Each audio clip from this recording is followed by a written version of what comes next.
नमस्कार, बहुत स्वागत है आपका स्वदेश न्यूज में। मैं हूं आपके साथ अंशुल शर्मा। चार बड़ी खबरें आप देख रहे हैं, तो आइए नजर डालते हैं कि आज की चार बड़ी खबर कौन सी है। यूपी में हटाई चुनाव प्रचार की पाबंदियां, चुनाव आयोग ने दी छूट और प्रचार के लिए 4 घंटे का वक्त बढ़ाया। ग्राउंड की क्षमता के 50% के साथ रैलियों की अनुमति।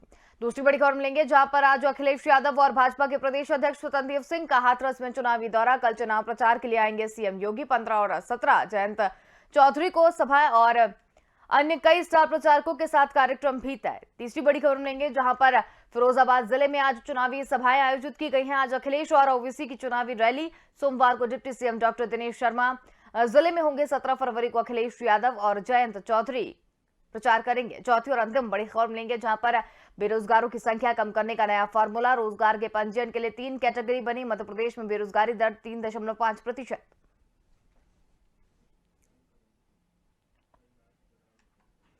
चलिए सबसे पहली बड़ी खबर की ओर रुख करेंगे, जहां पर चुनाव से जुड़ी पहली बड़ी खबर। कोरोना केस कम होने के साथ ही चुनाव आयोग ने चुनाव प्रचार पर लगी पाबंदियों में ढील दे दी है। अब 4 घंटे ज्यादा प्रचार का वक्त बढ़ा दिया है। अब सुबह 6 बजे से रात 10 बजे तक प्रचार कर सकेंगे। पहले ये वक्त सुबह 8 बजे से रात 8 बजे तक का ही था। इसके अलावा अनुमति लेने के बाद रोड शो भी किए जा सकते हैं। सिर्फ यही नहीं, मैदान की लिमिट की 50% भीड़ के साथ रैलियों और जनसभाओं की चुनावी आयोग ने अनुमति दे दी है, और इससे पहले ये संख्या 30% थी। इसके अलावा पदयात्रा पर लगी रोक को भी हटा दिया गया है। चुनाव आयोग से अनुमति के बाद राजनीतिक दल पदयात्रा निकाल सकते हैं। आपको बता दें कि यूपी में शनिवार को ही दूसरे चरण का प्रचार खत्म हुआ है। यूपी में 7 चरणों में चुनाव होना है। पहले चरण में पश्चिम यूपी के 11 जिले की 58 विधानसभा सीटों पर मतदान हो चुका है। अब 14 फरवरी को दूसरे चरण में 9 जिलों की 55 विधानसभा सीटों में वोटिंग होनी है। हालांकि आयोग ने यह भी साफ कर दिया है कि किसी भी तरह की प्रचार के लिए आयोग से अनुमति लेनी होगी। आयोग ने देश भर के मतदान वाले राज्यों में कोरोना के मामलों में काफी कमी का हवाला देते हुए कोविड प्रतिबंध हटाए हैं, और यूपी में कोरोना केस में काफी कमी आई है। वहीं शनिवार को प्रदेश में 24 घंटे में 1786 नए केस मिले हैं। वहीं 10 मरीजों ने अपनी जान गंवाई है। वाराणसी में 3 और कन्नौज 2 मरीजों ने दम तोड़ा है। इसके अलावा हरदोई, ललितपुर, उन्नाव, जौनपुर और बांदा में भी एक मरीजों की जान गई है। इस दौरान 3143 लोग कोरोना से रिकवर भी हुए हैं, और प्रदेश में एक्टिव केस की अगर बात की जाए तो ये संख्या 16,640 हो गई है। अपर मुख्य सचिव चिकित्सा और स्वास्थ्य अमित मोहन प्रसाद ने 11 फरवरी को एक दिन में 1,85,552 सैंपलों की जांच हुई है।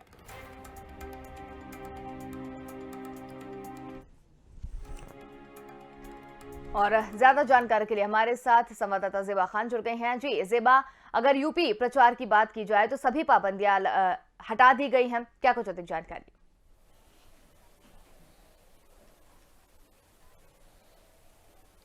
देखिए, जो कोविड की आज की तारीख में अगर हम बात करें, केसेस की जो संख्या है वो काफ़ी कम हो गई है, और आयोग ने इसमें प्रतिबंध हटाने का नया फैसला लिया है, जिससे प्रत्याशियों को काफ़ी राहत है।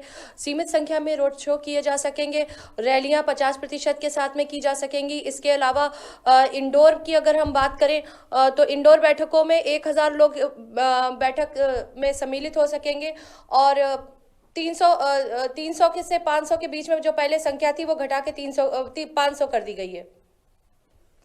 बिल्कुल जेबा, प्रचार का समय तो यहाँ पर बढ़ा ही दिया गया है, लेकिन अगर बात की जाए कोरोना नियमों का जो हवाला देकर ये हटाए गए हैं, तो अभी स्थिति कैसी देखने को मिल रही है उत्तर प्रदेश में?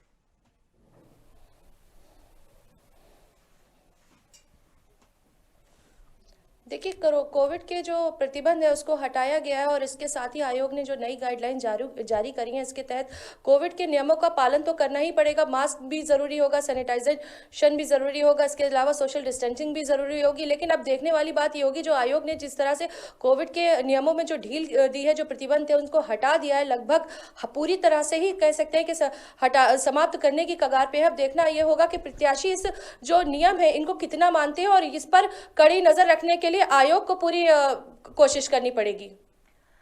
बिल्कुल ज़ेबा, अगर चुनावी पाबंदियां तो यहाँ पर हटा दी गई हैं, प्रचार का भी ज़्यादा समय जो है वो मिल जाएगा, तो चुनाव आयोग का ये जो माना जाए इसका किस तरीके से जो फैसला लिया गया है कितना सही है, क्योंकि कोरोना अभी भी पूरी तरीके से गया नहीं है।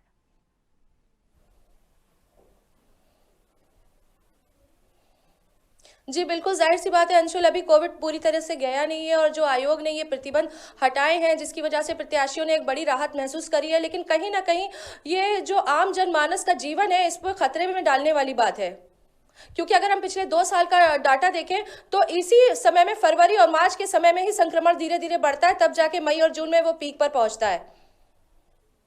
बिल्कुल ज़ेबा, तो कहीं न कहीं खतरा तो है, लेकिन अगर स्वास्थ्य व्यवस्थाओं की बात करें तो अभी वो किस तरीके से चल रही है? क्योंकि कमी बहुत आई है इसमें।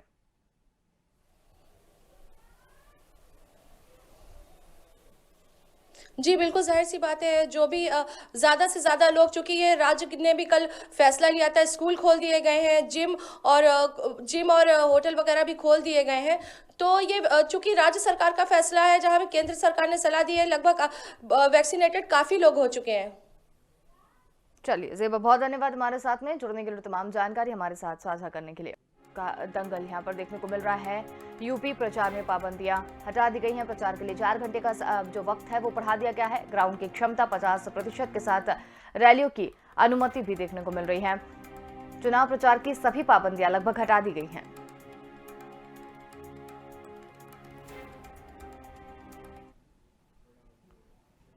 दूसरी बड़ी खबर लेंगे, जहां पर विधानसभा चुनाव के मतदान की तारीख जैसे जैसे नजदीक आती जा रही है, वैसे वैसे प्रत्याशियों ने चुनाव प्रचार में और ताकत झोंक दी है। कई दलों के स्टार प्रचारक अब अपने प्रत्याशियों के पक्ष में हवा बनाने के लिए यहां आ रहे हैं और इससे जिले के सियासी तापमान और बढ़ जाएगा और इसका सिलसिला रविवार से शुरू हो जाएगा और इसे लेकर तैयारियां शुरू कर दी गई हैं। 20 फरवरी को मतदान से पहले चुनाव प्रचार में प्रमुख राजनीतिक दलों के प्रत्याशियों ने पूरी ताकत लगा दी और उनके समर्थन में राजनेता चुनावी सभाएं भी करने आ रहे हैं। रविवार को समाजवादी पार्टी के राष्ट्रीय अध्यक्ष अखिलेश यादव सिकंदराबाद में आएंगे और वो दोपहर 11:50 पर हेलीकॉप्टर से सिकंदरा मऊ नगर पालिका के क्रीड़ा स्थल पर जाएंगे, जहां पर कार्यकर्ताओं से मुलाकात करेंगे और रविवार को ही भाजपा के प्रदेश अध्यक्ष स्वतंत्र देव सिंह यहां पर आएंगे और यहां सीएम योगी आदित्यनाथ सोमवार को जिले में 3 सभाओं को संबोधित करेंगे। वहीं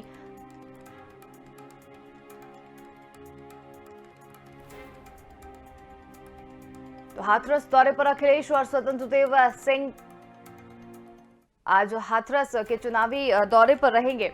अखिलेश यादव, भाजपा के प्रदेश अध्यक्ष स्वतंत्र सिंह का भी दौरा। और ज्यादा जानकारी के लिए यूपी एडिटर अकील सिद्दीकी हमारे साथ यहाँ पर जुड़ गए हैं। जी अकील जी, हाथरस के दौरे पर अखिलेश और स्वतंत्र सिंह दोनों ही रहेंगे आज, क्या कुछ अधिक जानकारी? हमारा संपर्क लगता नहीं हो पाया है। लगातार बड़ी खबर आपको बता रहे हैं। हाथरस के दौरे पर अखिलेश और स्वतंत्र सिंह दोनों ही रहेंगे। भाजपा के प्रदेश अध्यक्ष स्वतंत्र देव सिंह का भी आज दौरा है। वहीं कल चुनाव प्रचार के लिए हाथरस सीएम योगी भी जाएंगे। 17 और 15 को जयंत चौधरी भी जिले में जाएंगे। अन्य कई स्टार प्रचारकों के भी कार्यक्रम तय हो सकते हैं। तो ये बड़ी खबर आपको बता रहे हैं लगातार।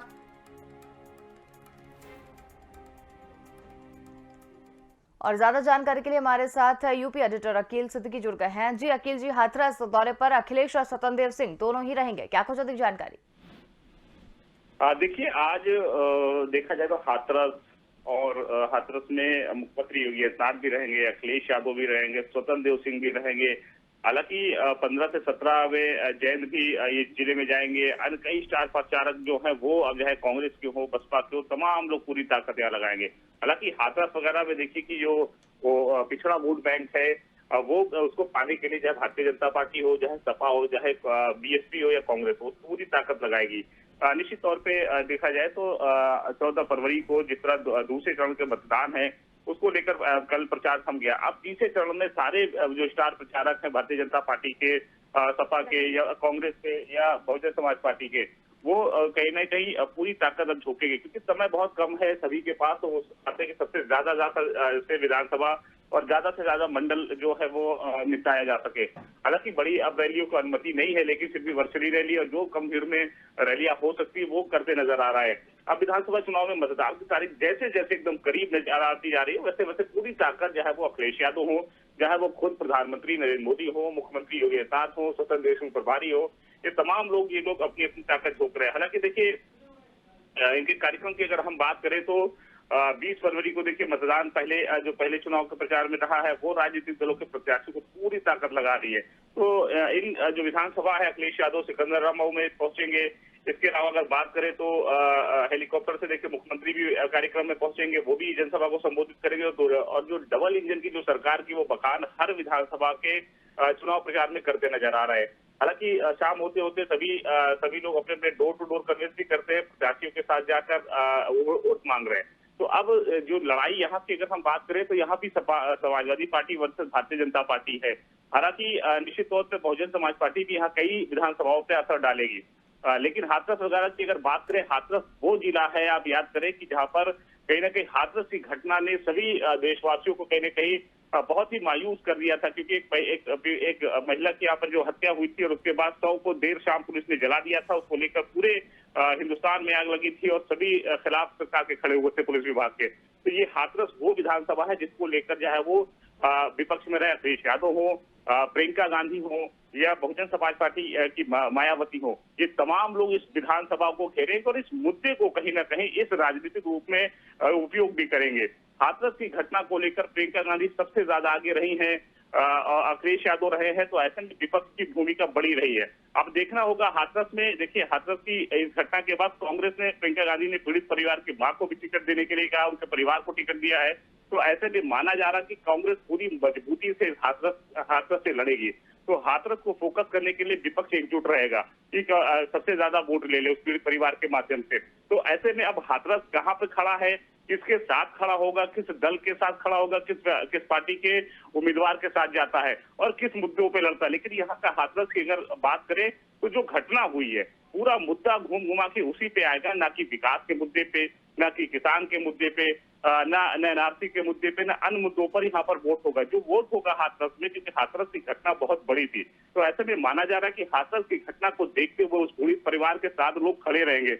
अब वो पीड़ित परिवार कितना किसको मोटिवेट कर सकता है ये देखने वाली बात होगी। और सबसे ज्यादा विपक्ष पूरी तरीके से जो है वो अखिलेश यादव हो, जयंत चौधरी के साथ गठबंधन करने के साथ, या प्रियंका गांधी खुद अकेले चुनाव वहां कांग्रेस लड़ रही है तो प्रियंका गांधी पूरी ताकत वहां लगाएंगी। बसपा सुप्रीमो मायावती भी महिला और महिलाओं के साथ घटना हुई है, तो ये दो महिलाएं कहीं ना कहीं पूरी तरीके से फोकस करेंगी। तो हाथरस की घटना को याद करके यहाँ पर वोटिंग जरूर होगी। जी बिल्कुल अखिल जी, लेकिन जिस तरीके से देखा जाए भाजपा के प्रदेश अध्यक्ष जो हैं वो भी वहां पर जाएंगे और जयंत चौधरी भी 15 और 17 के बीच में वहां पर जाने वाले हैं, तो उनका भी वहां पर दौरा रहेगा, तो इसे किस तरीके से देखें? देखिए अब समाजवादी पार्टी के साथ गठबंधन करने के बाद जयंत चौधरी भी पूरी ताकत लगा रहे हैं। वो 15 और 17 फरवरी को सादाबाद जो विधानसभा है उसमें जनसंपर्क करेंगे। इसकी तैयारी लारोल ने, और सादाबाद की सीट जो है वो प्रत्याशी वहां की बात करें तो प्रदीप चौधरी, गुड्डू चौधरी है, वहां पर वो सारे समर्थक वहां की तैयारी करके रखे हैं। हालांकि जिलाध्यक्ष ने अगर देखा जाए भारतीय जनता पार्टी मुख्यमंत्री भी वहां जा रहे हैं, तो सबसे पहले वो 12 बजे सादाबाद पहुंचेंगे। छाबी जो मियां है उनके बाद वो चुनावी जनसभा को संबोधित करेंगे। हालांकि इसी विधानसभा के अंदर इसी मैदान में सारी जनसभा सभी दलों की होनी है। हालांकि हाथरस के बगला जो कॉलेज है वो मैदान है, वहां पे भी संबोधित मुख्यमंत्री करते नजर आएंगे। तो तमाम पार्टी के लोग भी जा रहे हैं। तो यहाँ पर जयंत चौधरी के गठबंधन होने के बाद जयंत चौधरी कहीं ना कहीं उस जाट वोट का जो वोट बैंक है वो उसको साधने की कोशिश यहाँ पर करेंगे समाजवादी पार्टी के पक्ष में। हालांकि मुख्यमंत्री भी इस विधानसभा में जा रहे हैं और हाथरस की घटना भी हुई है, तो ऐसे में देखना होगा कि मुख्यमंत्री इस विधानसभा को वोटों को कैसे साधते हैं, क्या कुछ खास बयान देते हैं, ये भी इसकी निगाह, इस पर भी सभी की निगाहें रहेगी। क्योंकि हाथरस की घटना के बाद मुख्यमंत्री का दौरा और उसके बाद चुनावी जनसभा है, तो ऐसे में माना जा रहा है कि कई खास बयान वहां पर वो दे सकते हैं। हालांकि मुख्यमंत्री सबसे ज्यादा दोनों डबल इंजन की सरकार की योजनाओं का बखान करते नजर आ रहे हैं, लेकिन हाथरस ऐसा शहर है जिसको कहीं ना कहीं सबकी निगाहें टिकेगी। अब जयंत चौधरी भी वहां पहुंच रहे हैं, तो ये जाहिर सी बात है कि जयंत चौधरी कहीं ना कहीं हाथरस में सरकार के खिलाफ ही बोलेंगे, क्योंकि जो घटना है उसको याद जरूर दिलाएंगे। तो उस घटना को याद दिलाकर अब मुख्यमंत्री वहां पहुंचे, उसके बाद देखा होगा कि विपक्ष किस तरह वहां पर बयानबाजी करता है और किस तरह अपने वोटों को साधता है, जिसका और ये तो चुनाव का नतीजा ही तय करेगा कि हाथरस किसका हुआ। लेकिन कहीं ना कहीं इस घटना को लेकर वोटिंग जरूर होगी वहां। चलिए, बहुत धन्यवाद अखिल जी हमारे साथ में जुड़ने के लिए और तमाम जानकारी हमारे साथ साझा करने के लिए।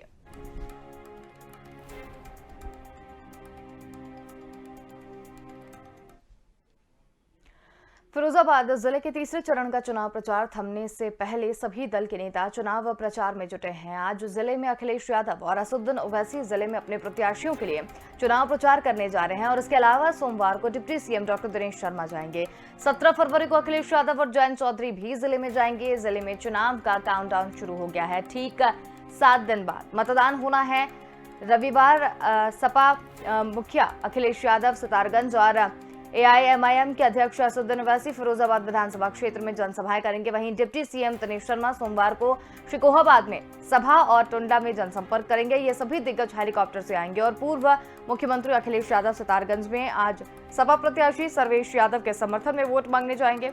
तय कार्यक्रम के अनुसार वो हेलीकॉप्टर से दोपहर 2 बजे गुड़ मंडी पहुंचेंगे, जहां एक जनसभा को संबोधित करके हेलीकॉप्टर से ही वापस लौट आएंगे। लगभग इसी समय फिरोजाबाद के पीडी जैन इंटर कॉलेज के मैदान में एआईएमआईएम के अध्यक्ष असदुद्दीन ओवैसी सभा को संबोधित करेंगे। वो यहां अपने प्रत्याशी बबलू राठौर के लिए समर्थन मांगेंगे। इधर भाजपा ने भी अपने दिग्गजों को चुनाव मैदान में उतारना शुरू कर दिया है।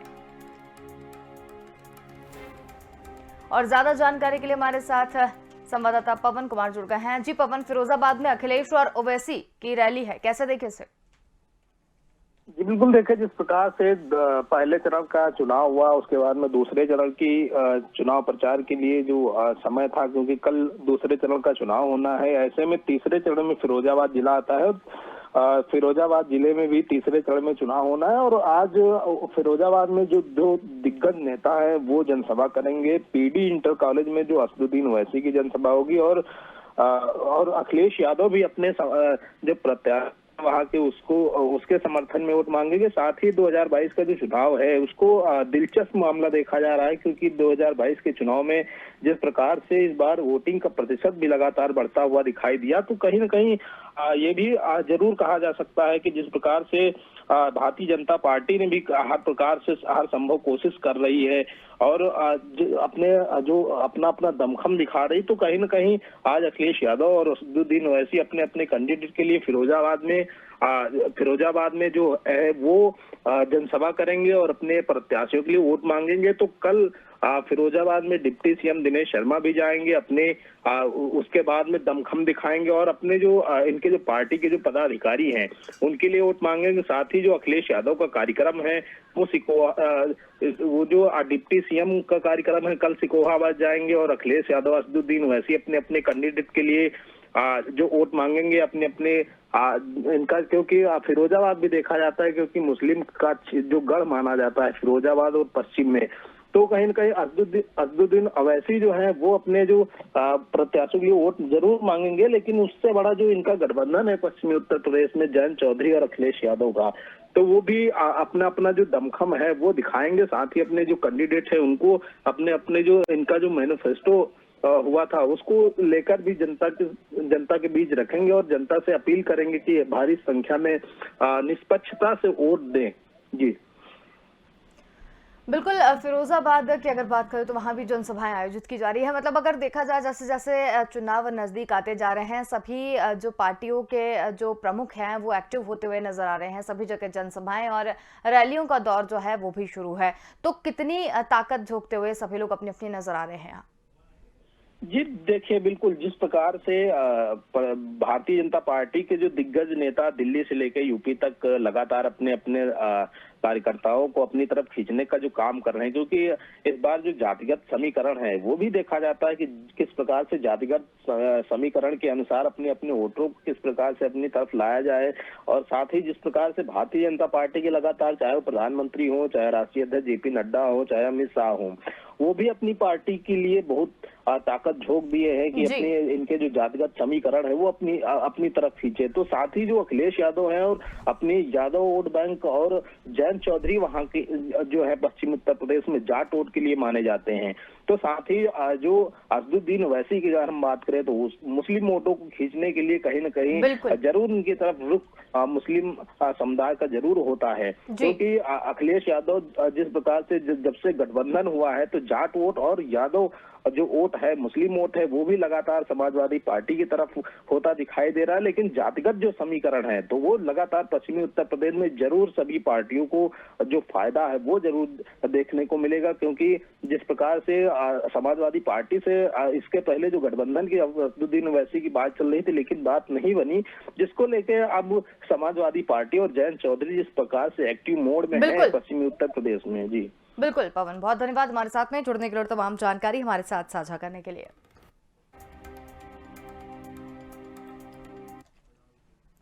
चलिए बढ़ेंगे अंतिम बड़ी खबर की ओर, जहां पर बेरोजगारी एक ऐसा मुद्दा है जिस पर सरकार हमेशा घिरी रहती है, लेकिन इस बार रोजगार विभाग ने बेरोजगारों की संख्या कम करने के लिए एक नया तरीका खोज निकाला है। 1 फरवरी से नए फॉर्मेट में पंजीयन किया जा रहा है। इसमें 3 कैटेगरी है। पहली, आप पूरी तरीके से बेरोजगार हैं, दूसरी नौकरी कर रहे हैं और तीसरी खुद का कोई काम कर रहे हैं। इस बदलाव के बाद अब तक जितने भी लोगों ने पंजीयन कराया है उनकी कैटेगरी बन रही है।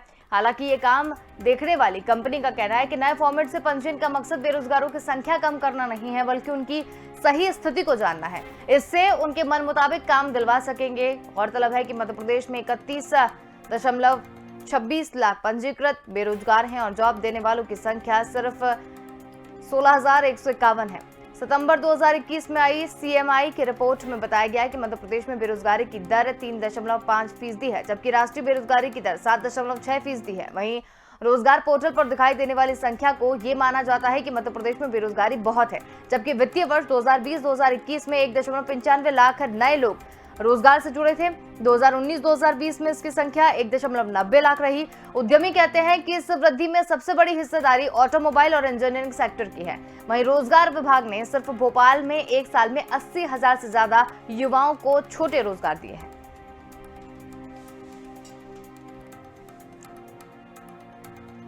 तो बेरोजगारों को कम करने का फॉर्मूला अपना रही है अब सरकार।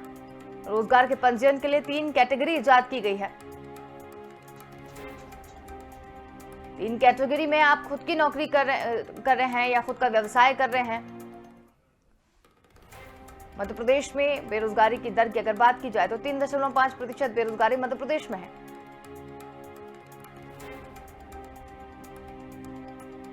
बड़ी खबर आपको बता रहे हैं लगातार।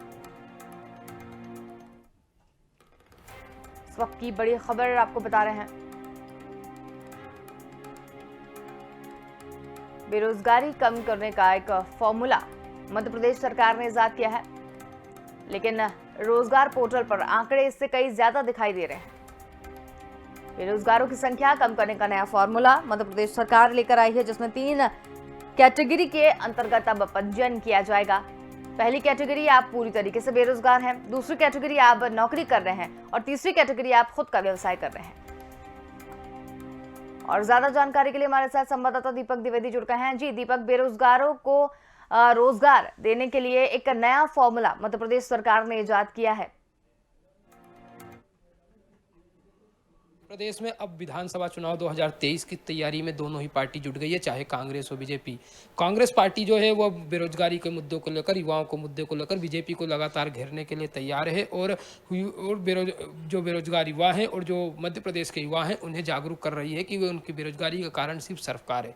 इसको लेकर लगातार कांग्रेस पार्टी के युवा मोर्चा हो, NSUI कार्यकर्ता हो या अन्य विंग हो, सभी प्रदर्शन करते हुए नजर आए हैं। अब उसके बाद सरकार ने जो युवा हैं उन्हें संतुष्ट करने के लिए और असलियत जानने के लिए आखिरकार कितने युवा बेरोजगार है, इसको लेकर एक योजना विभाग के माध्यम से योजना निकाली है, जिसमें 3 कैटेगरी निकाली है। जिसमें सबसे पहली कैटेगरी कि आप पूरी तरह बेरोजगार हैं या आप कुछ व्यवसाय करते हैं या आप किसी प्राइवेट नौकरी में काम करते हैं। इन तीनों कैटेगरी के अनुसार इसे छांटा जाएगा और जो पूरी तरह बेरोजगार है उसको लेकर, जो यदि आप इन तीनों कैटेगरी में पूरी तरह बेरोजगार है उसको लेकर, तो साफ तौर पर सरकार जो है उसे कुछ ना कुछ योजना के माध्यम से काम दिलाने का प्रयास करेगी। परंतु यह जो 2 हैं वो कितनी उनकी आय होती है, उनकी आय क्या है, यदि प्राइवेट नौकरी करते तो उसमें उनकी आय क्या है और यदि वह अपना व्यवसाय करते तो उनकी उसमें आय क्या है, इसके माध्यम से उनका आय बढ़ाने का पूरा प्रयास सरकार द्वारा किया जाएगा। जिससे चलते कि 2023 विधानसभा चुनाव में युवा असंतुष्ट न हो। बात करें रोजगार पोर्टल की, तो रोजगार पोर्टल में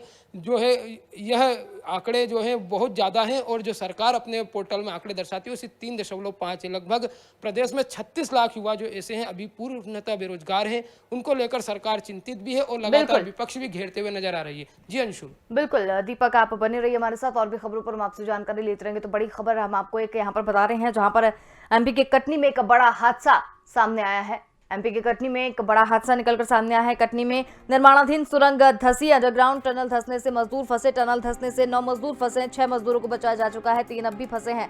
घायल मजदूरों को अस्पताल में भेजा गया है। रेस्क्यू ऑपरेशन लगातार जारी।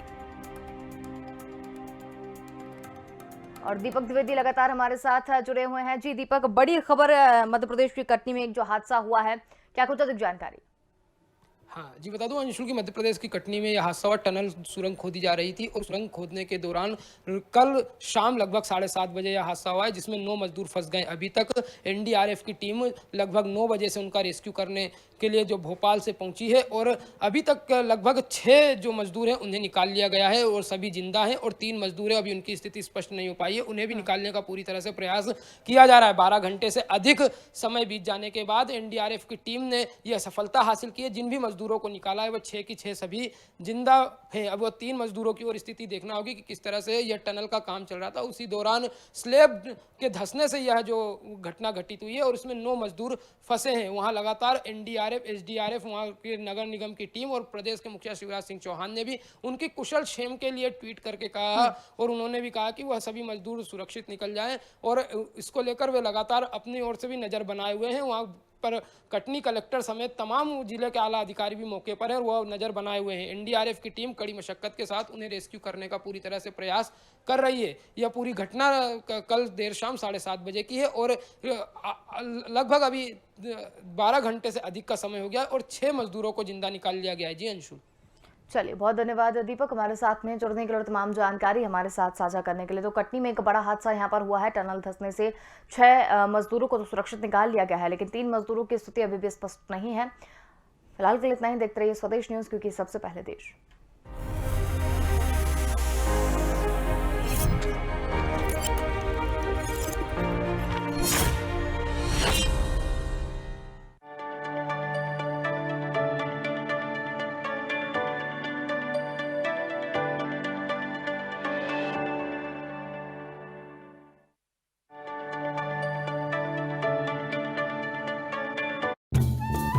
दीदी